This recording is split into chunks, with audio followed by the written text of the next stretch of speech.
Ghana has signed a strategic partnership with Google to integrate artificial intelligence tools in local languages into the national education system. Education Minister Haruna Idrisu announced the agreement during the Generative AI Summit in the United Kingdom. Under the program, AI-based educational tools will be deployed in languages including Twi, Ewe, Dagbani, and Hausa, with support for local accents and variations. The tools will be available without data charges and aligned with Ghana's national curriculum, targeting improved access to quality education, especially in rural and underserved communities. The initiative builds on Google's $37 million investment in artificial intelligence across Africa announced in 2025. Ghanaian authorities say the partnership will help reduce language barriers, improve digital skills, and strengthen the country's position as a regional hub for AI innovation. Moving on, the federal government has called on global investors and real estate developers to partner with Nigeria to accelerate housing delivery under the Renewed Hope Housing Program.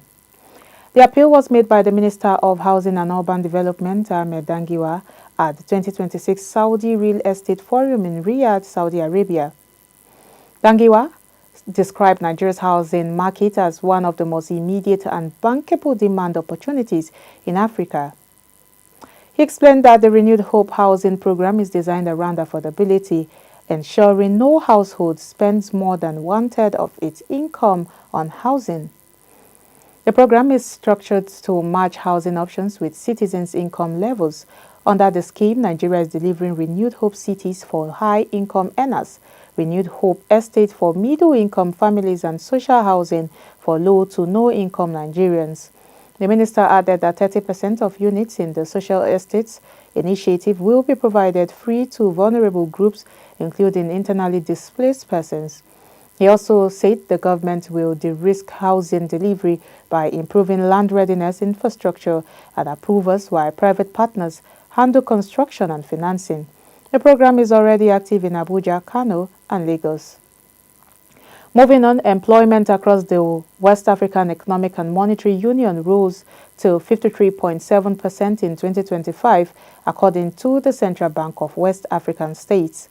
The figure reflects the share of the working-age population employed in urban areas across the bloc's 8 member countries. Despite the gains, the report shows that most jobs remain informal, low-paid, and insecure. More than 90% of employment in the region lacks social protection or legal security, with many workers concentrated in agriculture, street trading, and small-scale services. Young people and women are the most affected by precarious work, as large numbers enter the labor market each year without skills alignment to demand. Analysts say the figure highlights the urgent need for policies that improve job quality, boost productivity, and support youth employment across the region. Now, still in Africa, Ghana has launched the Code for Food Security Fellowship, a new digital innovation program aimed at applying technology to address food security challenges. The initiative was unveiled in Accra by the Minister of Communication, Digital Technology and Innovation, Samuel Nate George. The fellowship is designed to support Ghana's digitalization agenda by promoting the use of data science and artificial intelligence across agriculture, logistics, climate monitoring, and food systems. Officials say it aligns with government efforts to build a productive, inclusive, and technology-driven economy. Authorities describe the program as a strategic partnership that strengthens public-private collaboration and complements initiatives such as the 1 Million Coders program, positioning Ghana as a regional leader in responsible and applied digital innovation. Senegal has announced plans to digitize its judicial system under the New Deal strategy, aiming to improve efficiency, access, and transparency. President Bassirou Diomaye Faye said the reforms will modernize the justice sector while safeguarding judicial independence and fairness.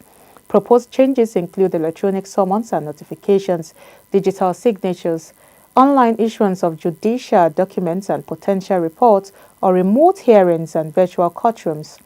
The United Nations Development Programme supports the initiative, noting that digital tools can strengthen the rule of law and protect human rights while implemented strategically.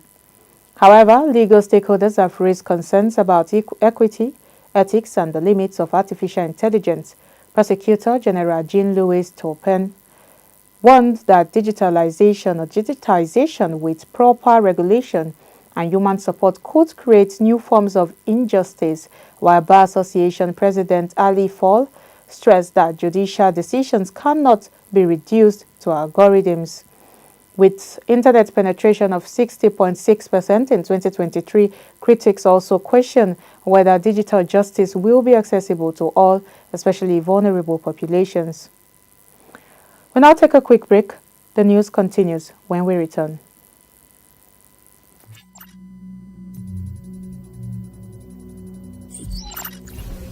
Continuous Threat Exposure Countermeasure, CTEM.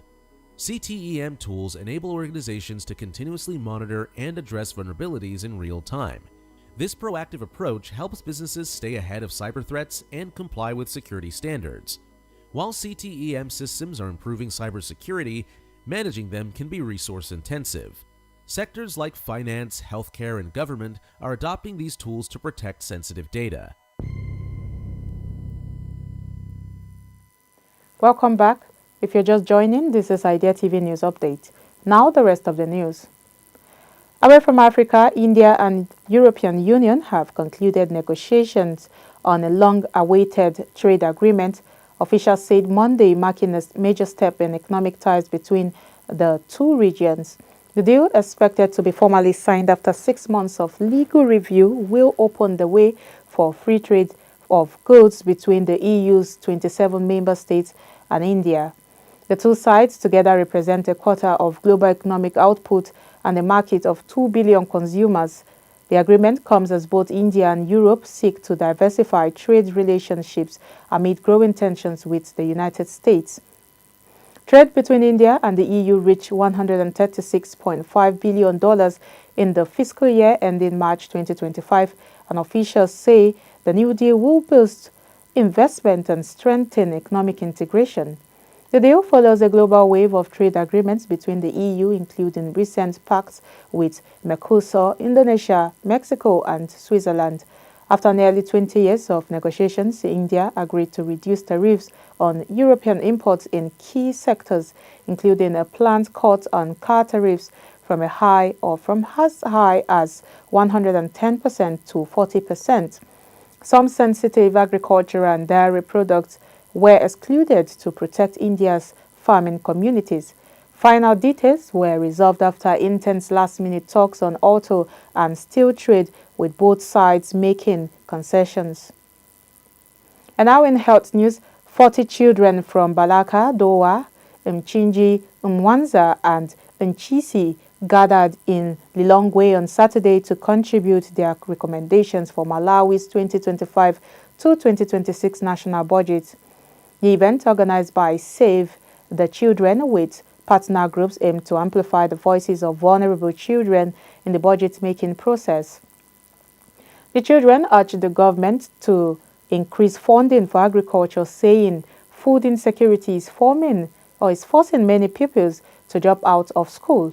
They also highlighted serious education challenges, including overcrowded classrooms, limited learning resources, and high absenteeism. Some schools reportedly have only one book shared among dozens of students preparing for national exams. Save the Children's program director stressed that investing in children is essential for Malawi's future workforce and economic growth. The deputy budget director, Levison Chewa, acknowledged the concerns and promised the government will work towards a child-sensitive budget while ensuring funds are properly used and reach the intended beneficiaries. In business news, Nigeria's economy is projected to grow by 4% in 2026, outpacing global growth, according to the Mastercard Economics Institute Economic Outlook. The report cites fiscal reforms, easing inflation, and resilient consumer demand as key drivers of the expansion. Mastercard says improving purchasing power has boosted discretionary spending, while trade diversification and new market access, including stronger ties with emerging economies, are supporting exports. Strategic investment in energy, transport, logistics, and urban development are also expected to strengthen long-term growth. The report highlights digital transformation as a major catalyst, with artificial intelligence and digital payments helping small and medium-sized enterprises expand and innovate. Analysts say the combination of reforms, investment, and technology adoption positions Nigeria as a leading contributor to Africa's economic growth in 2026. Finally, in sport, Nigeria's Golden Arrows suffered a narrow 27-24 defeat to Angola in their opening main round match at the 2026 African Men's Handball Championship in Kigali, dealing a blow to their push for a semi-final place and early qualification for the 2027 IHF Men's World Championship. The Arrows, who had topped Group A with wins over Algeria, Zambia, and host Rwanda, trailed 14-11 at halftime and were unable to overturn Angola's lead despite a spirited second-half fight. Angola maintained discipline and were flawless from the penalty spot, converting all 6 7-meter throws. The defeat leaves Nigeria with work to do as they face defending champions Egypt in their final main round match tomorrow. With semi-final qualification still possible and World Championship hopes alive through placement matches, the Golden Arrows remain in contention at the tournament, which runs until Tuesday in Rwanda. And that's all we have for you on Idea TV News Update. But before we go, here is a recap of the headlines. We brought to you news that Ghana partners with Google to expand AI-driven education in local languages. And also, the federal government of Nigeria seeks global partners to boost housing delivery on the Renewed Hope agenda. WAEMU employment tops 50%, but job quality remains weak. And Ghana launches Code 4 Food Security Fellowship to boost digital innovation.